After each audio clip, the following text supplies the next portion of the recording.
Welcome to our second episode for 2022 for Backyard Barbecue Pit.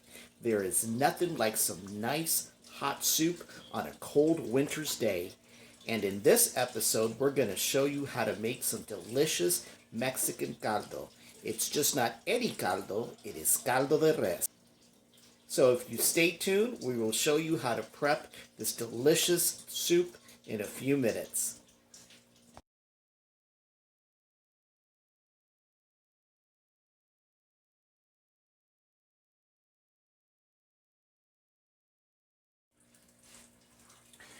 Alrighty, the very first thing you want to do is you want to start off by preparing and cutting your vegetables. So we're going to go ahead and do that for our caldo. So we're going to bring our vegetable plates over. And caldo de res has some interesting vegetables.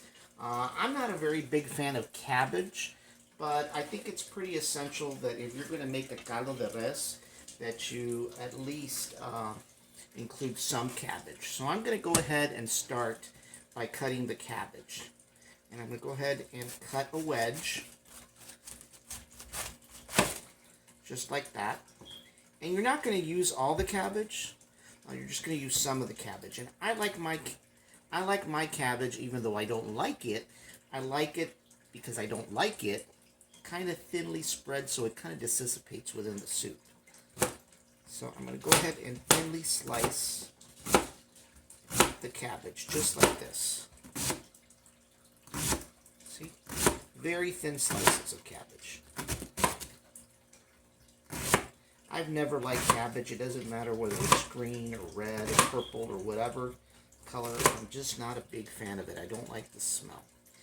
I really don't like the taste either. But I'm going to go ahead and chop it into fine cubes, just like that. Just like that. See? So it becomes cubey in a way, and you don't see all the cabbage leaves. I've seen caldo out there, and it's kind of like very leafy, and I don't like it. So I like it nicely chopped where I can't see it. Maybe it's a something like trauma when I was a kid, but that's just me. I just don't like cabbage. So we just put our cabbage just like that. Like I said, there's no sense of making a ton of it if you don't care for it. Okay, so the next thing we're going to do is cut our bell pepper. And that's another key ingredient here of Mexican caldo. Caldo de res, as I call it. There's actually different types of caldos. The most common type in this area is caldo de res and caldo de pollo. My wife actually likes caldo de pollo more than caldo de res, but I tend to prefer caldo de res. And so we just finely chop our bell pepper just like that. Do the same thing with this other piece here.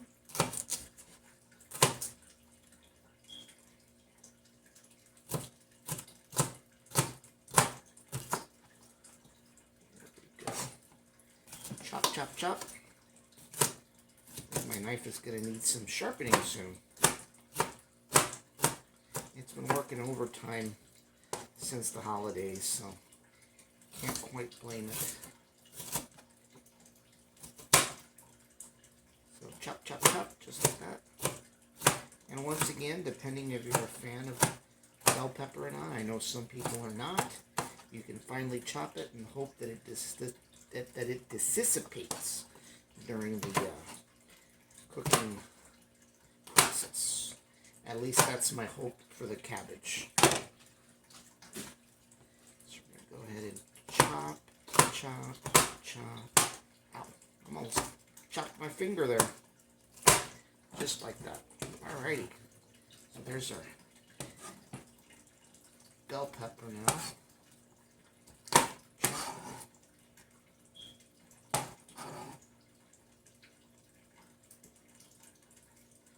Okay, and we've got some potatoes here. I like to usually cut them in half and then quarter them and then cut them in half after that again.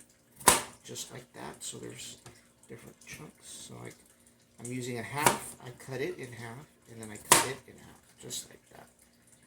Just like that. Same thing for this. Cut it in half, cut it in half, cut it in half, cut it in half. Cut it in half, cut it in half. And I guess I'm going to use 3 because my wife said you don't use too many. But here we go. So we're going to cut it in half, and then we're going to cut that half in half, and then we're going to cut that half in half. And here's the other half, and then I'm going to cut it in half. And I'm going to take the original half, cut it in half, cut it in half, cut it in half. Perfect. I'm going to have to get another plate for just for my potatoes here. There we go.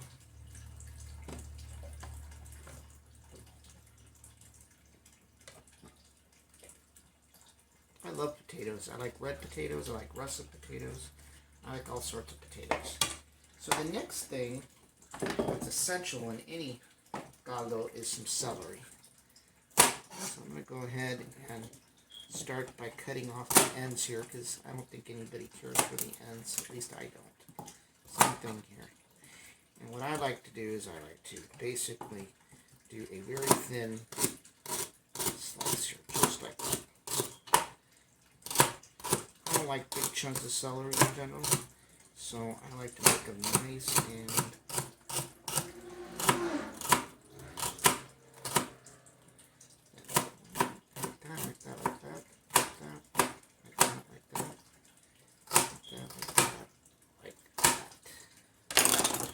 these out. Put these on the plate. Just like that.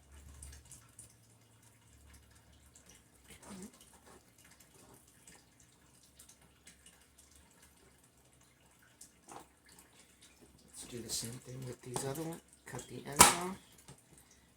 Cut the ends off. Cut the ends off. Cut the ends off and just go chop, chop, very thin slices. I mean, I've seen caldos with huge celery slices. Like, really? I mean, unless you're a big fan of celery, I don't know why you would do that. But that's just me. There we go. Okay. So that takes care of all the celery. So the next thing we're going to do is throw these out of the way.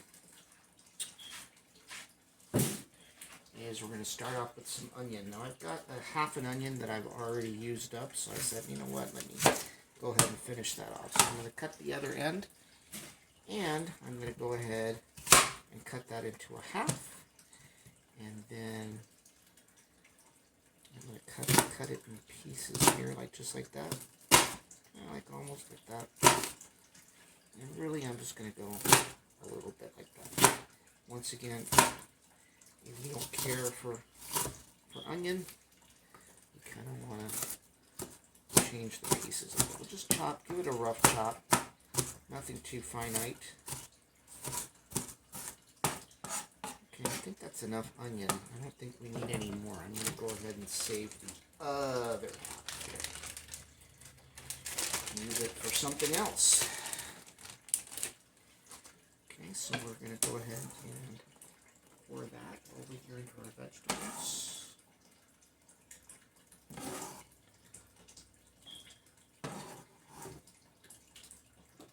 Just like that.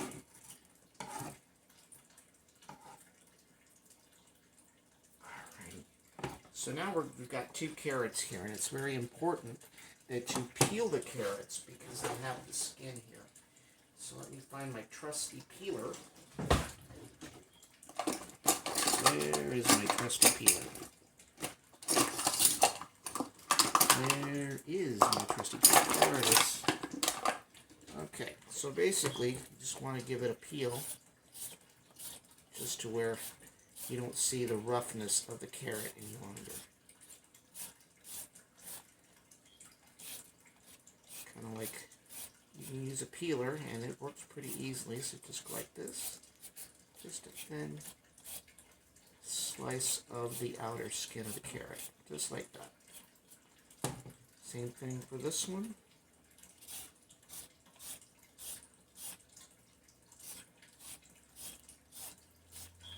Just like that. Just run the blade right across the skin of the carrot. And there you go. So we're going to move these to the side now. These stuff that we've taken off the carrot. And then, of course, I'm going to chop off the ends. And once again, it's the same thing. How thick do you want your carrots to be? I don't like them too thick. I don't like them too thin. But just about right. And see, there you go.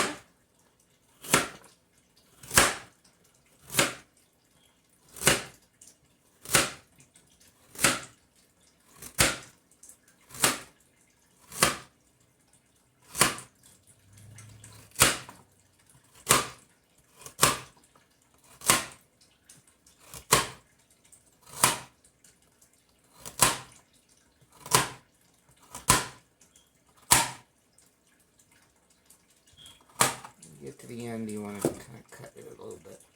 So there you go. There's our carrot. I'm going to go ahead and put these on this plate.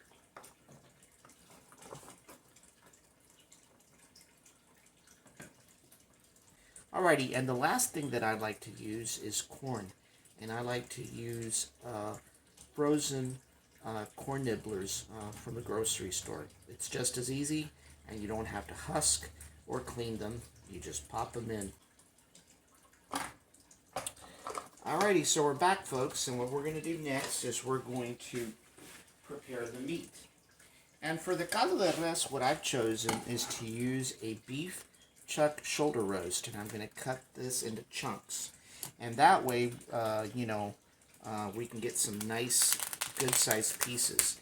You can also choose to get the stew meat that is also available from the store, but a lot of times I find that the stew meat is kind of broken down into very fine pieces, and what happens is that when you start cooking it, it actually comes apart and dissipates, and you get absolutely nothing but juice.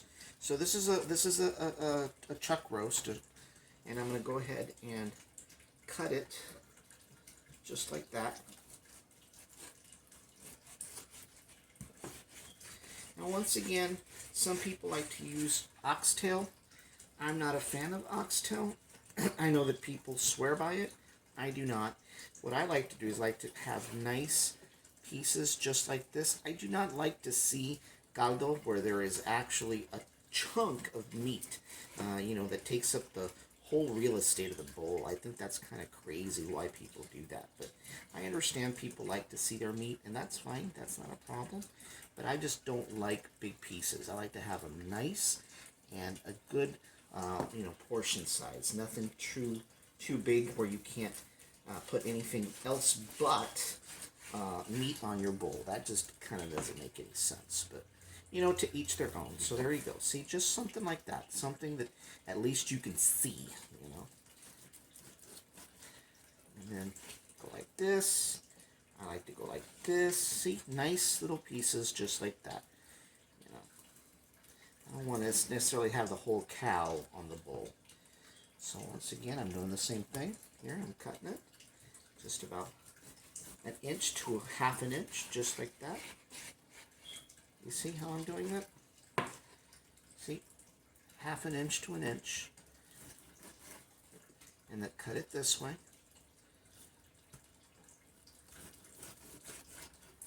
And then I just go one more cut like that.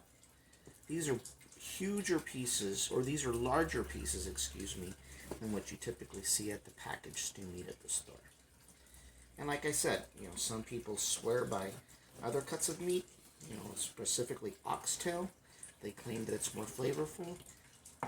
I beg to differ, but who am I to argue?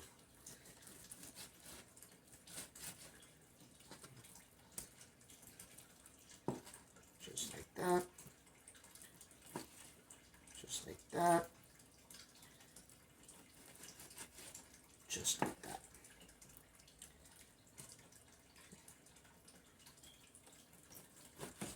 Just like that. So now you've got these nice, uniform cuts of meat that is going to be the most important portion of the caldo de res. So what I'm going to do here in a few minutes is I'm going to season these, and I'll show you what I seasoned them with.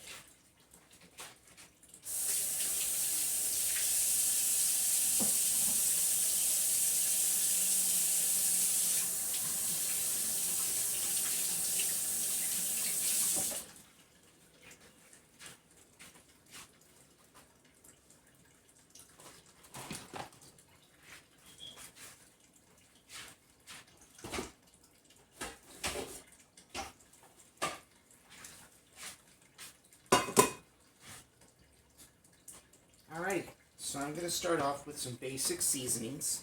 And the very first set of seasonings that I'm going to start off with is lemon pepper. You know, some people are probably saying, lemon pepper, it's just for seasoning, folks. Nothing else. I'll go ahead and add some garlic powder. Just like that. Some ground cumin. Just like that.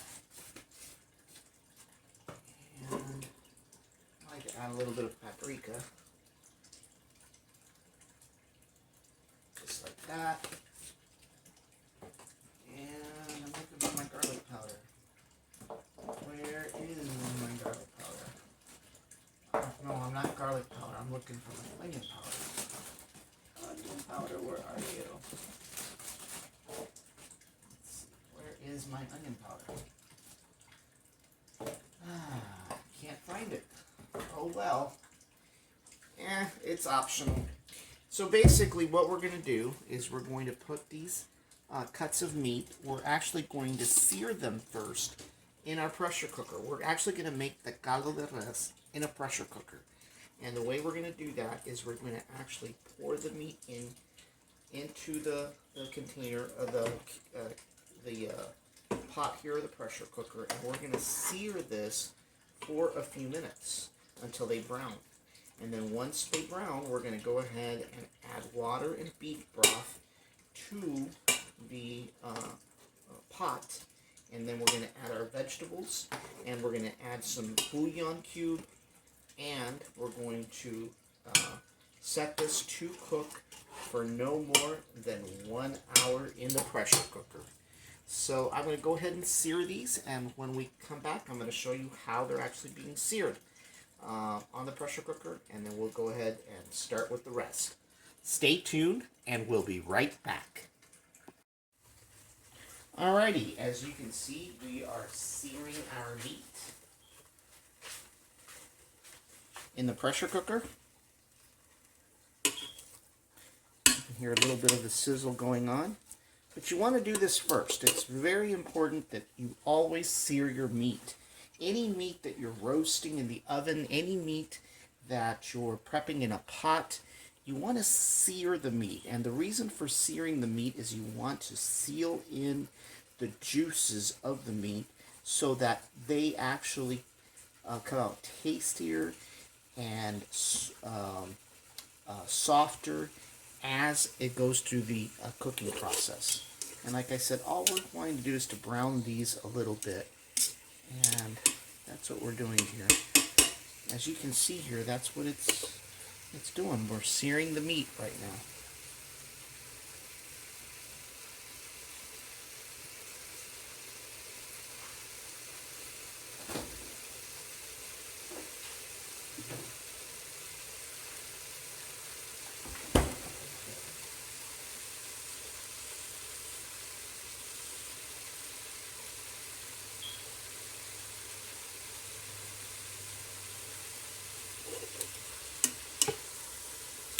See how the meat is browning now?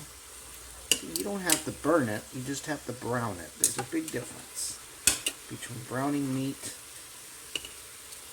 browning or searing meat and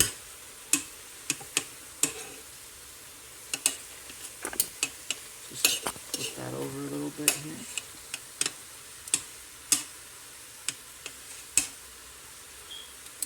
Flip this over a little bit. You see how it's browning already?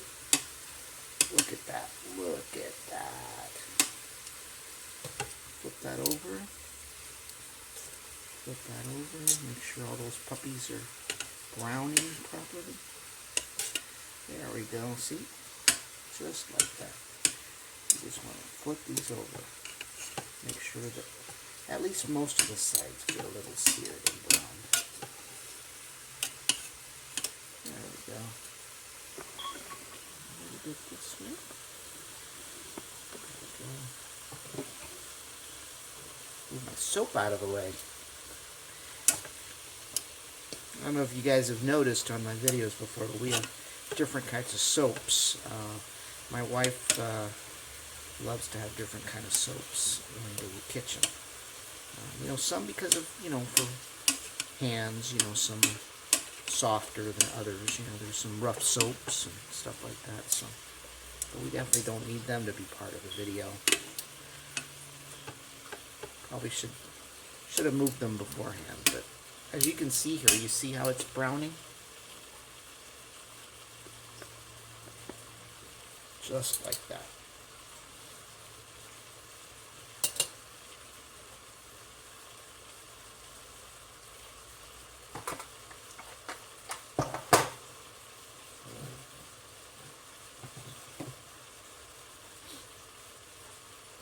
Look at that meat. It is going to come out delicious.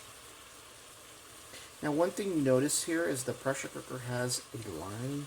That is your water line. You definitely do not want to fill the water level above that line, because then you're going to cause the thing to overboil and overflow. So you want to avoid that. I've made many mistakes overflowing that, going above that water line to my regret. So after doing it a few times, I finally learned my lesson. So it's pretty important. You want to respect the water line on the pressure cooker. Looks like it needs a little bit more there. So they don't have to be completely done. They really don't. It's just that, you know, you want to get them at least a little bit brown here. There we go.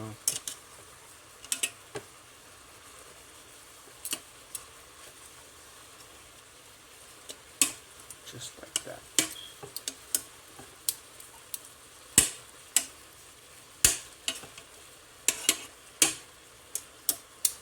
Puppy over here, just like that. Alrighty, look at that. They are brown now. The meat is brown. So what we're going to do when we come back, we are going to, look at that. They are brown now. So when we come back, we're going to go ahead and add our vegetables, and we're going to set this to cook for 1 hour.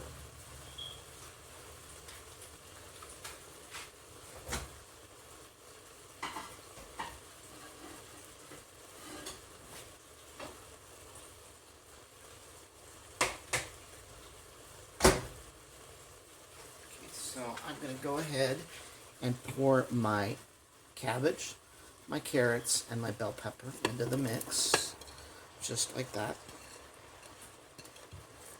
Just kind of move it all around. And then I'm going to bring in my potatoes, my celery, and my onions, just like that.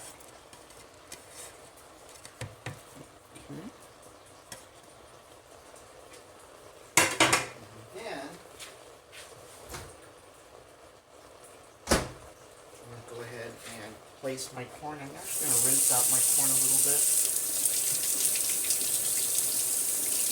There we go. Get my corn. I like to rinse them out. I like to have them go in icy.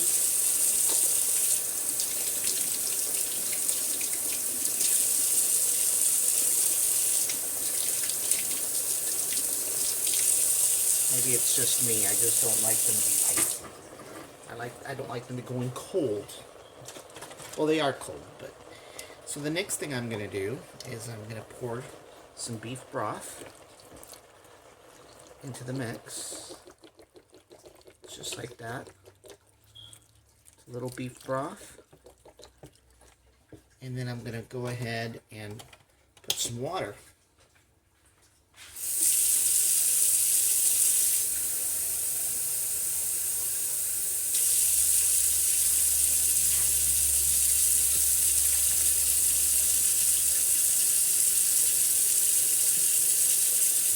I think it needs just a little bit more.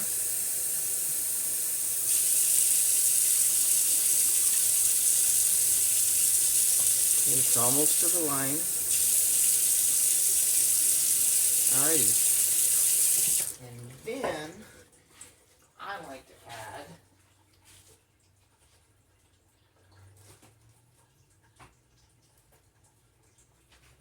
some tomato chicken bouillon. So I'm going to grab a spoon. And I'm going to add 2 heaping spoons of this. Just like that.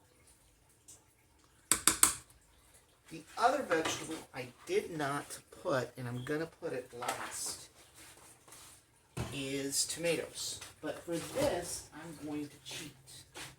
I'm going to use some stewed tomatoes that I've got to use up. And it's just stewed tomatoes from the can. So I'm just going to pour these in just like that.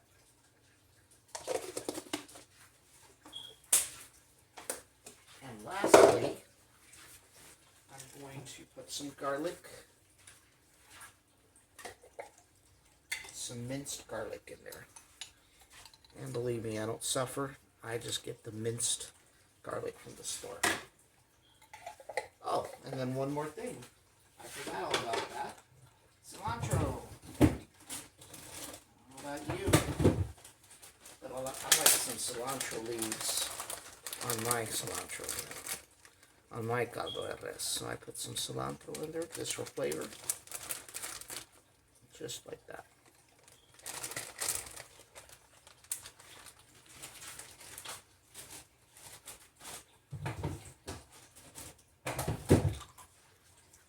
And lastly, even though I added some bouillon, I'm just going to add some salt. Just like that, lightly a little bit, because the bouillon already has it. So there you go. It's all there, folks. So I'm going to go ahead and place the lid right on top. And actually, I got to turn it off here first. Just like that. And we're going to go ahead and set the pressure cooker for, you see me here. Flippy time. Where's the flippy time? Where's my flip time? Alrighty, so I'm going to go ahead and set my pressure cooker for chicken and stew. I'm going to adjust the time to 60 minutes or 1 hour.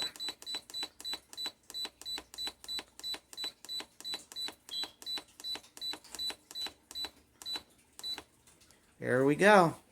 So in 1 hour, we'll be back to get a taste of our delicious caldo de res.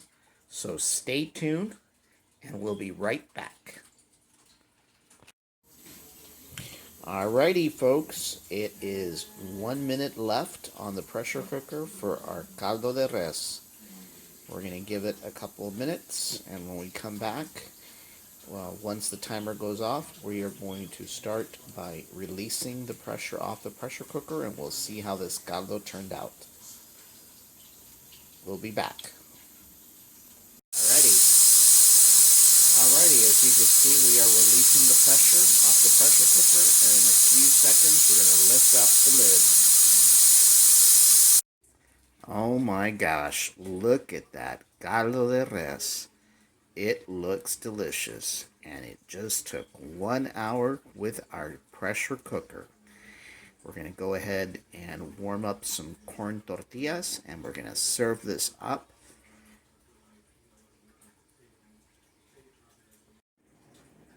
Alrighty, to complement the caldo de res, I am making some Mexican rice that I've got right now boiling, and then I've got my comal ready for the tortillas to warm up. So we'll be back in a few minutes when the rice is done and the tortillas are all warmed up and the caldo is plated.